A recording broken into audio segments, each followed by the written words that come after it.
Friendship with God. An uncommon dialogue.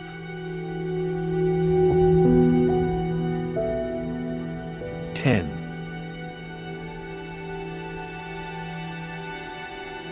A graveyard is, perhaps, an unlikely place to find enlightenment, but that's where I found it. A piece of it, anyway. I'd gone to Jay's funeral service at St. Anne's Church in Annapolis, but arrived late and found just about every seat in the place taken. Half the city must have been there, and I don't know why, but I felt somehow out of place with all the public mourners. I guess I wanted a private moment, just between us. I'd lost a very good friend. We'd become that. He'd been like an older brother to me. I left the church and decided to have my personal service for Jay, my own private goodbye, at his gravesite later that day. 2 hours later, when I guessed that everyone would have been to the grave and left, I made my way to St. Anne's Cemetery. My guess was right. There was no one there. I set out to find Jay's grave and say my farewell. Except I couldn't find the gravesite anywhere.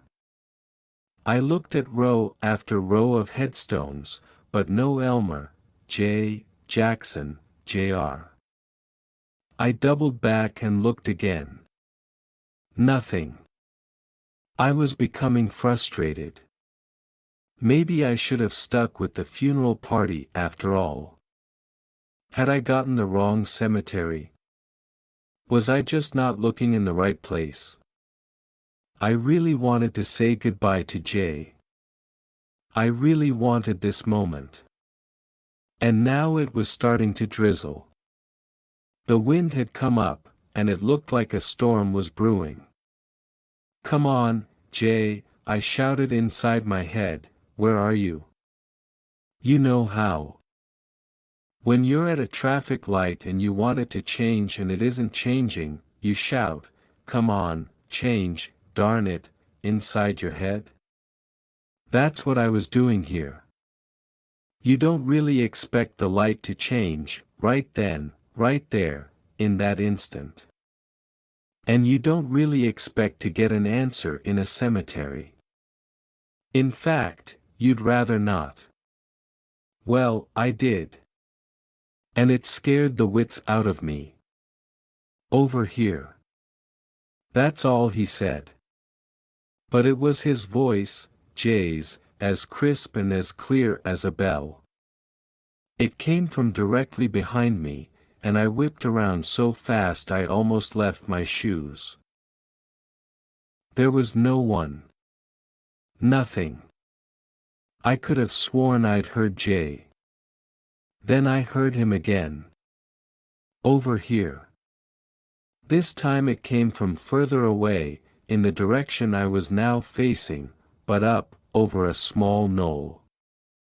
A chill ran up my back. It was Jay's voice. It wasn't someone who sounded like Jay. It was Jay, but there was no one there. So then I thought that maybe a groundskeeper had wandered in. Maybe he saw me looking around and guessed that I was searching for a freshly turned grave. Maybe he was someone who did sound a lot like Jay. But there just was no one around. I really wanted there to be someone around. I really did. Because this voice was not something I was imagining. I heard it, as loudly and clearly as I heard the beating of my heart a moment later. I rushed over to the knoll. Maybe there's somebody on the downside, and I just can't see him from here, I reasoned. I found a vantage point at the top of the knoll and looked around. No one. Then I heard the voice again, softer now, the words spoken quietly, as if Jay were right behind me. "Over here." I turned around, slowly this time. I was frightened. I'll admit it. But fright soon turned to amazement. Jay's headstone was square in front of me. I was standing on his grave. I jumped off that pile of earth as if I'd been standing on an alligator. Suri, I apologized. I don't know who I thought I was talking to. Yes, I did. I was talking to Jay. I knew then that he was there. I knew that he had survived his death. And that he had called me to his grave for a final, private moment. My eyes filled with tears. I sat on the ground and rested there for a while, catching my breath, looking at Jay's name, freshly carved in the marble.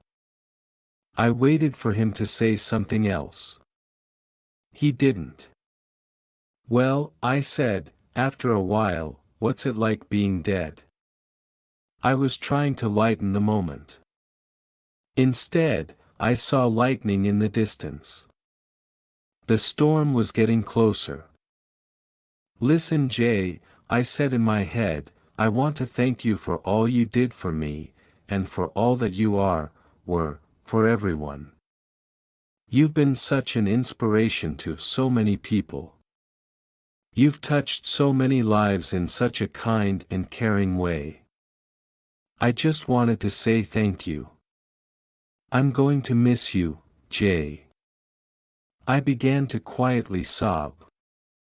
Then I received my last communication from Jay. It wasn't in the form of words this time. It was a feeling. A feeling that lovingly swept over me, like someone laying a cape over my shoulders and gently squeezing my arms. I can't describe it further. There are no words. But I just knew then that Jay was going to be all right, that he was all right, and that I would be all right, too. And I understood that everything right then was perfect. It was just the way it should be. I stood up. Okay, Jay, I get it, I smiled, nothing is impossible. As I turned and walked back down the hill, I could have sworn that I heard a chuckle. You two shared a beautiful moment there. Thank you. He was there, wasn't he? I did hear him, didn't I? And he did hear me. Yes. There is a life after death, isn't there? Life is eternal. Death does not exist. I'm sorry to have even asked that question. I should, by now, never doubt these things. Never. Never. A true master like the Buddha, a master like Krishna, like Jesus, never doubts. What about, Father, why hast thou forsaken me? Well. That was. I don't know. I don't know what that was. Doubt, my son. That was doubt. If only for a moment, if only for a second. So, know this, my friend, every master visits his Garden of Gethsemane. There, she asks the questions every master asks. Could this be true? Have I made this all up? Is it really God's will that I drink from this cup? Or could it pass from my lips? I have some of those questions sometimes, and I'm not ashamed to admit it. It would be easier for you, I know, if you were not talking to me right now. In many ways, it would be easier. You could release all this, let all this go, all this responsibility that you have taken on to bring a message to the human race, and to help change the world, all this public attention you have drawn to yourself, which has placed your life in such a spotlight. Yet, I see that it is your will that you go on. It was your will that all that has occurred in your life should occur. All the incidents of your life have led you to this moment. You were given the perfect mother and the perfect father to prepare you for this assignment. You have given yourself the perfect family situation and the perfect childhood. You were given raw talents in communication, and the chance to develop those talents. You were put in just the right place at just the right time, and others were put there with you, in just the right way. That is why you met Jay Jackson, and why he had such a profound impact on your life. It is why you have worked among blacks in Baltimore, Southern whites, the natives of Africa, the people of Ecuador. It is why you have joined in friendship and meaningful conversation with oppressed and fearful people who have nothing, living under totalitarian regimes in foreign lands, and with world-famous movie stars and television personalities and political leaders who have everything, living in your own country. Nothing has happened to you by accident, nothing has occurred by chance. It has been called forth, all of it, that you may experience know what you choose to experience and know, that you may experience the grandest version of the greatest vision ever you held about who you are. I take it, then, that out of the same category came my meeting with Joe Alton. You take it correctly. You knew that I would one day need to know all about the political arena if I was to carry your message to the nation, and, indeed, to the world, in every effective way. It was you who knew that. You've always known that you wanted to bring new hope to the world, and you understood very well at a deep level that politics, as well as religion, were two areas where changes would have to be made if new hope was to be born, much less endure. I've always been interested in politics, from the time I was a kid. I just happened, to have been given a father who was steeped in local politics much of his life. He worked for candidates, he made sure that he knew the people holding office, and our house was always filled with judges and aldermen and ward heelers and precinct captains, many of whom regularly played cards with my dad. When I arrived in Annapolis at 19, the first thing I did was get to know Joe Griscom, the mayor, and Joe Alton, the county sheriff. Inasmuch as I worked for the local radio station, I was, nominally, a member of the working press. So I had a little easier time getting to see these men. I also had something to offer, a little airtime never hurt any politician, and I gave both Joes plenty. Not long after I met him, Joe Alton ran for the state senate from our district and won. I liked Joe immensely, most folks did. He won his elections by wide margins, and when some citizens of Anne Arundel County began pushing for a charter form of government, Joe was corralled into heading up the movement. I became involved in the campaign for home rule. And when it was victorious, Joe Alton went on to be elected Anne Arundel's first county executive.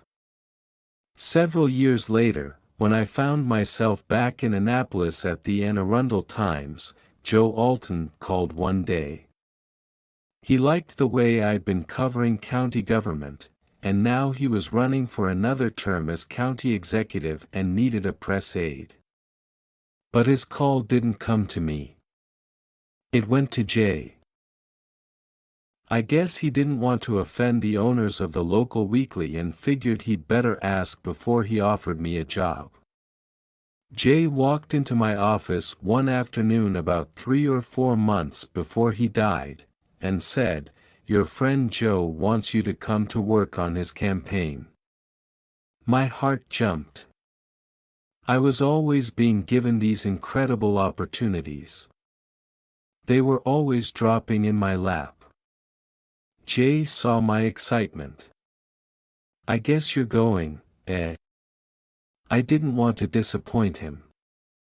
I won't leave if you really need me, I said. You've been great to me, and I owe you. No, you don't, Jay corrected me. You owe yourself. Always remember that. If you can have something you want without hurting somebody, you owe it to yourself to go after it. Clean up your desk and scram. Right now. Why not? I can see where your heart is, and there's no point in keeping you here, counting the days until you can get over there. So go ahead. Jay stuck his hand out, and I shook it. I've enjoyed this, he smiled. Cub reporter to managing editor. It's been quite a ride for you. Yeah. We've had a good ride, too. Thanks for taking us along. No, thanks for taking me along. I choked up. Thanks for giving me a chance. I really needed that job when you gave it to me. I'll never forget that. I don't know how I can ever repay something like that. I do, Jay said. How? Pass it on. That was it. How could I leave this guy? How could I abandon the paper? Jay saw the look on my face. Don't even think about it, he said. Pack your stuff and get out of here. Then he was gone. Just like that. Out of my office, and out the door to the street. But as he left, he said over his shoulder, "Don't look back, friend. Never look back." That was the last time I saw him. He gave you good advice. Really? We should never look back, ever. There's nothing to gain from looking back. He meant, no second guesses. Move forward with no second guessing, no guilt trips, no hesitation. Your life is out in front of you, not behind you. What you've done is what you've done. You can't change that. But you can move forward. Yes, but isn't it okay to have regrets? As long as you don't confuse regret with guilt. They are not the same. Regret is your announcement that you did not demonstrate your highest idea about who you are. Guilt is your decision that you are not worthy of doing so ever again. Your society and your religions teach you of a guilt which requires you to be punished without hope of rehabilitation. Yet I tell you this, the purpose of life is to recreate yourself anew in each moment. In the next grandest version of the greatest vision ever you held about who you are. In this, I have joined you as co-creator, seeing where you are going, seeing the path you have set for yourself, and giving you the tools to experience exactly what you needed to experience, to create exactly what you needed to create. All of this has been called forth by you and me together. Whose will is it, then? I tell you that it is divine will. Remember this, always, your will and mine is that will which is divine. Oh, man, that's wonderful. Wow. That says it, doesn't it? That puts it all together. You have a way of doing that. You have a way of putting it all in 10 words or less. That's another way of saying something you said in conversations with God, your will for you is my will for you. Yes. But you said something back there that struck me. You said that I have simply been using God to make my life happen. Somehow, that doesn't seem right. I mean, it doesn't feel as though that's the kind of relationship I'm supposed to have with you. Why not? I don't know, exactly. But somewhere mixed in there are some things I've been taught about being here to serve God. When I was at St. Lawrence Elementary School in Milwaukee and I was really thinking that I was going into the seminary, I remember the nuns talking about God using me to serve God's purpose. There was never any talk about my using God to serve my purpose. And yet, this is how I would have it be. It is? You would? Yes. You want us to use you. We are not here for you to use us. Part of the problem in understanding this, in straightening this out, is that this conversation is being constructed on top of a separation paradigm. That is, we are talking as if you and I were somehow separate from each other, which is, of course, how most of the human race thinks of it. It is how most people imagine their relationship with God to be. So it may be useful to talk within that paradigm if it allows for greater understanding, but I just want to note that we are speaking of the illusion here, not reality, not what is real. I understand. One agree that there may be some benefit in speaking in illusory terms about life inside the illusion. I am clear that all life on earth is illusory. I know now, and often deeply experience, the ultimate reality of oneness, with you and with everything and everyone. But it is helpful to sometimes discuss things within the framework of and many people's, lesser understandings. Speaking within that framework, are we not here for you to use us? If you were there for me to use you, why is the world the way it is? Could it be that this is what I had in mind? Or could it be that this is what you've had in mind? I tell you this, it is the latter, and not the former. The world around you is exactly what you've had in mind. I'm going to say that again, because there's a possibility you may have missed it. I said, the world around you is exactly what you've had in mind. What you have carried in your mind about the world is what you will see around the world. What you carry in your mind about your life is what you will see in your life. If I have been using you for my purposes, as you have framed them in your limited understanding, I must be a very inefficient God. I can't seem to get anything done. Even using you as my messenger and assistant, even sending to earth my only begotten Son, as some of you would have it, I have been unable to turn the tide, to change the course of events, to create the world of my desires. Could it be that my purpose has been to create the world as it is? Of course not, unless my purpose has been for you to create the world as you choose. In that case, you have served my purpose, and I have been using you. Yet you have also been using me, because it is only through the creative power that resides within you, power given to you by me, that you have been able to create the world of your dreams. This is the world of my dreams. If you had not dreamed it, it could not be. Many days, this seems like the world of my worst nightmares. Nightmares are dreams as well. They are particular kinds of dreams. How do I get rid of them? Change your mind about what you hold in mind about the world. It is part of that same process of which I spoke earlier. Think about what you're going to think about. Think on things good and wondrous.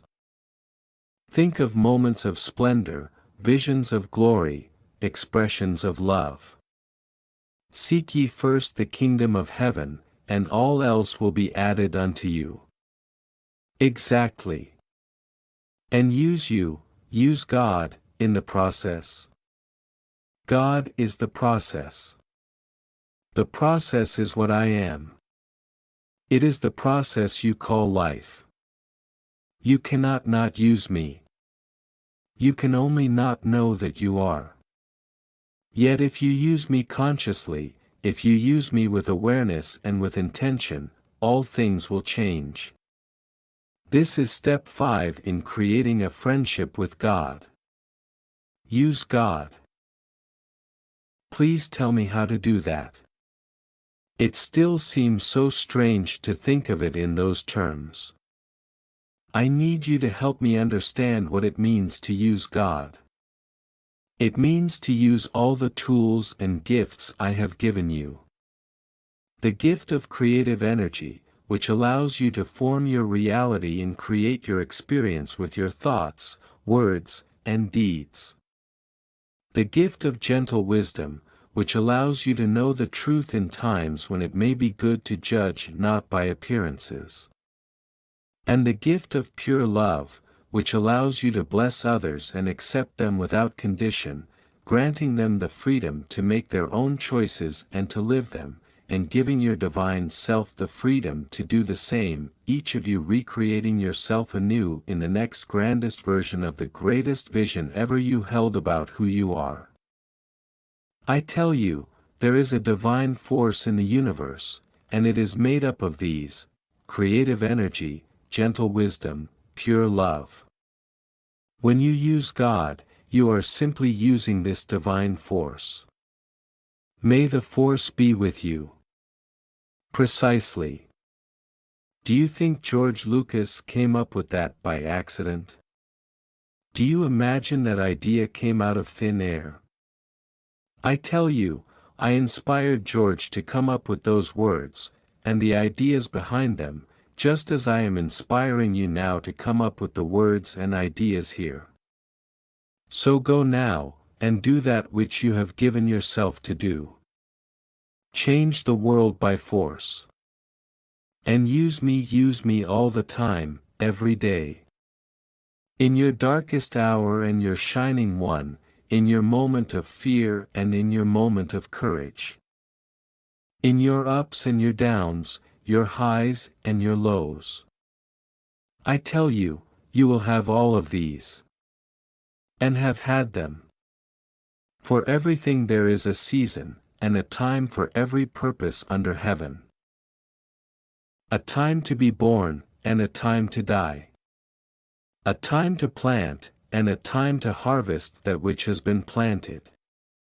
A time to kill, and a time to heal. A time to break down, and a time to build up. A time to weep, and a time to laugh. A time to mourn, and a time to dance. A time to cast away stones, and a time to gather stones together. A time to embrace, and a time to refrain from embracing. A time to seek, and a time to lose. A time to keep, and a time to cast away. A time to rend and a time to sow. A time to keep silence, and a time to speak. A time to love, and a time to hate. A time for war, and a time for peace. What is it time for now? That is the question. What time do you choose for it to be now? You have had all of these times. And now it is time for you to choose which time you wish to experience this time.